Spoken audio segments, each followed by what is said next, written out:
समय और नदी की धारा में सब कुछ बह जाया करते हैं, लेकिन कुछ लोग ऐसे होते हैं जो इतिहास बनाकर जाते हैं। जय भीम दोस्तों। आज भारत का मसीहा बाबा साहब का महापरिनिर्वाण दिन है। महापरिनिर्वाण दिन पर मैं डॉक्टर महेश दाफड़ा उस 6 दिसंबर 1956 के दिन संवेदन सागर का वो नज़ारा शब्द के सहारे आपके सामने पेश करने की गुजारिश करता हूं, अर्ज करता हूं। रात के 12 बजे थे। अचानक दिल्ली, मुंबई, नागपुर में चारों ओर फोन की घंटियां बज उठी। राष्ट्र मौन था, संसद मौन थी, राष्ट्र भवन मौन था, कश्मे थी। कोई बड़ा हादसा और आफतों से कम नहीं। कोई अचानक हमें छोड़कर चला गया था, जिसके जाने से करोड़ों लोग दुख भरे आंसुओं से विलाप कर रहे थे। देखते ही देखते मुंबई की सारी सड़कें भीड़ से भर गई। पैर रखने की भी जगह नहीं बची मुंबई की सड़कों पर, क्योंकि पार्थिव शरीर मुंबई लाने वाले थे और अंतिम संस्कार भी नागपुर, कानपुर, जयपुर, मद्रास, बेंगलोर, पुरी, नासिक और पूरे देश से मुंबई आने वाली बसों, रेलगाड़ियां, कोई जगह नहीं थी। जल्द ही जल्द मुंबई पहुंचने चाहते थे और देखते ही देखते अरब सागर वाली मुंबई जन सागर से भर गई। कौन था ये? इनके अंतिम दर्शन की लालसा में जन सैलाब मुंबई की ओर बढ़ता ही जा रहा था। देश का पहला प्रसंग था जब बड़े बुजुर्ग छोटे बच्चों की तरह छाती पीट पीट कर रोते थे। महिलाएं आक्रोश कर रही थी और कह रही थी, मेरे मेरा पिता चला गया और अब कौन है यहाँ हमारा?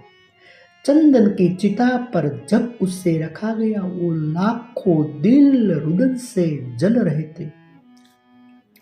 अरब सागर अपनी लहरों के साथ किनारों पर थपकता और लौट जाता, फिर थपकता, फिर लौट जाता। शायद अंतिम दर्शन के लिए वह भी जोर लगा रहा था। न जाने करोड़ों लोगों की आंखें बरस रही थी। किसके लिए? कौन था इन सब का पिता? इनकी जलती चिट्टा देखकर जल रहे थे करोड़ों दिल की अग्निकुंड। कौन था इस सब को छोड़कर चला गया था? कौन था जिसका नाम लेने से गरज रही थी बिजलियां? मन से मस्तिष्क तक दौड़ जाता था ऊर्जा का प्रवाह। कौन था ये दिव्य आत्मा? कौन था ये जिसने कांपते हाथों में थमा दी थी कलम, लिखने के लिए एक नया इतिहास? आंखों में बसा दिए थे नए सपने, होठों पे सजा दिए थे नए तराने, धमनियों से प्रवाहित किया था नया स्वाभिमान। अभिमान की जंजीरें तोड़ दिया था प्रज्ञा का शस्त्र से। चिता जल रही थी अरब सागर के किनारे और देश के हर गांव के किनारे जल रहा था। हर गांव में एक स्मशान, हर एक शख्स की आंख में और दिलों में जो नहीं पहुंच सका था अरब सागर के किनारे, वो देख रहा था उसकी प्रतिमा और गांव के उस झंडे को जिसमें नीला चक्र लहरा रहा था, या बैठा था भूख प्यास भूलकर अपने समूह के साथ उस जगह जिसे वो बौद्ध विहार कहता था। और गांव में सब भूखे प्यासे बैठे थे, उसकी चिता की आग ठंडी होने का इंतजार करते हुए। कौन सी आग जो वो लगाकर चला गया था? क्या यह विद्रोह की आग थी? क्या यह संघर्ष की आग थी? असमानता की धज्जियां उड़ाकर समानता प्रस्थापित करने की आग? चौदार तालाब पर जलाई हुई आग आग बुझने का नाम नहीं ले रही थी। दूर दूर जलती वनस्पति धूप के साथ खत्म हुई थी। क्या वह आग थी जो जलाकर चला गया था? सारे ज्ञानपीठ, स्कूल, कॉलेज मरहूम भूमि जैसे लग रहे थे। युवा युवतियों की कलकलाहट आज मौन थी, जिन्होंने हाथ में कलम थमाई, शिक्षा का महत्व समझाया, जीने का मकसद दिया, राष्ट्र प्रेम की आत्मप्रत भावना जगाई। वह युगंधर प्रज्ञा सूर्यकाल ढल गया था।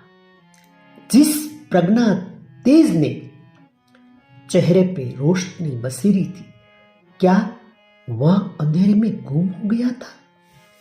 बड़ी अजीब कश्मकश थी।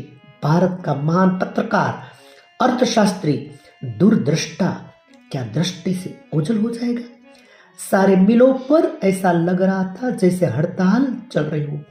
सुबह शाम आवाज देकर जगाने वाली धुआं भरी चिमनियां आज चुपचाप थी। खेतों में हल नहीं चलाया पाया किसान ने।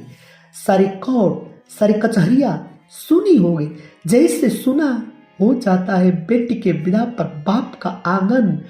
सारी खेती और मजदूर किसान असमंजस में थे कि क्या हुआ। उनका सिर का छत्र छीन गया।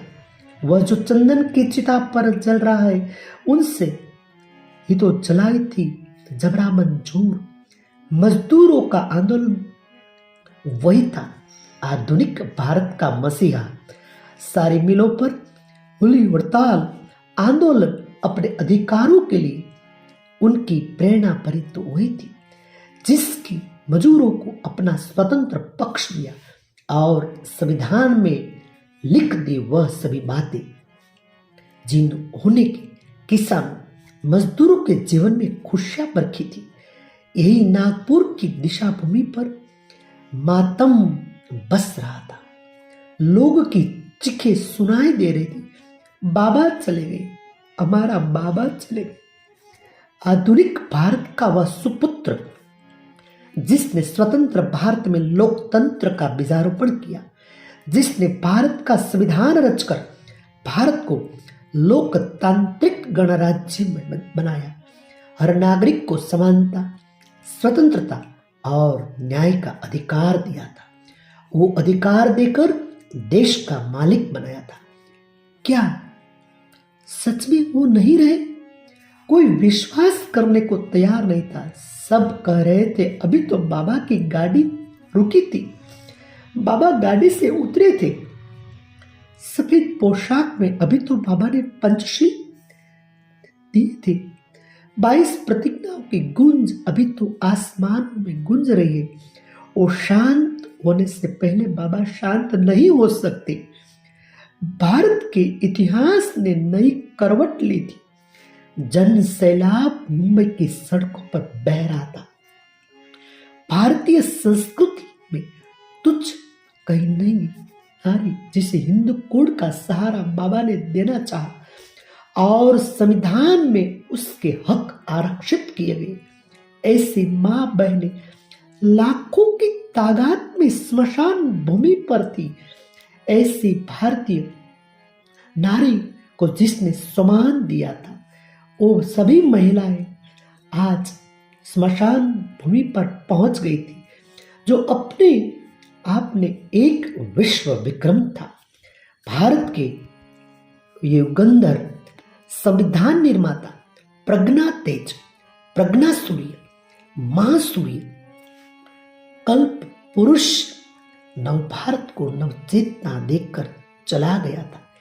एक ऊर्जा स्रोत देकर समानता, स्वतंत्रता, बंधुता का पाठ पढ़ाकर उस प्रज्ञा सूर्य की प्रज्ञा किरणों रोशन होगा हमारा देश, हमारा समाज और हम भी।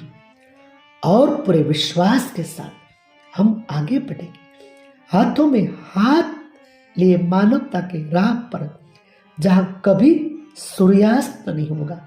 ये हमारी मातृभूमि को शत शत वंदन के साथ, हमारी भारत माँ को शत शत वंदन के साथ हमारे एक महामानव, महापुरुष, प्रज्ञा पुरुष ऐसे डॉक्टर बाबा साहब आज के दिन हम सबको छोड़कर, हम सभी को छोड़कर कहीं दूर चले गए। बाबा बाबा बाबा बाबा फिर एक बार लौट आओ, बाबा फिर एक बार लौट आओ, फिर एक बार, फिर एक बार बाबा।